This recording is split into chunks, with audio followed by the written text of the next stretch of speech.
ये है कराची तारिक रोड। सामने इम्तियाज़ मॉल है। यहाँ पे हर चीज़ मुनासिब कीमत पर मिलता है। इम्तियाज़ मॉल में कराची तारिक रोड इम्तियाज़ मॉल है। यहाँ पे हर तरह की सामान मिलता है मुनासिब कीमत पर। इस साइड में होटलें बने हुए हैं, मेज़ान बैंक है, गाड़ियों के पर्जापाट सामान मिलते हैं यहाँ पे।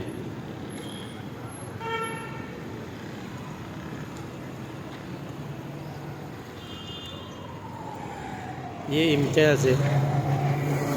इस कोने से इम्तियाज़ मार्केट शुरू होता है जाके वह आखिर तक इम्तियाज़ मार्केट है।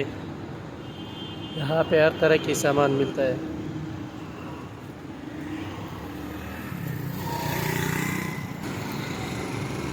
सामने गाड़ियों की पर्जापाट मिलता है।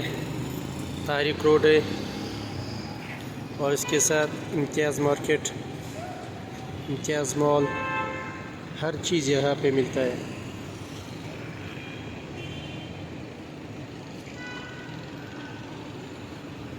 इम्तियाज़ से थोड़ा नीचे आके ये गाड़ियों के सामान यहाँ पे मिलता है। हर तरह की सामान, कुशन और हर चीज़ मिलता है यहाँ पे।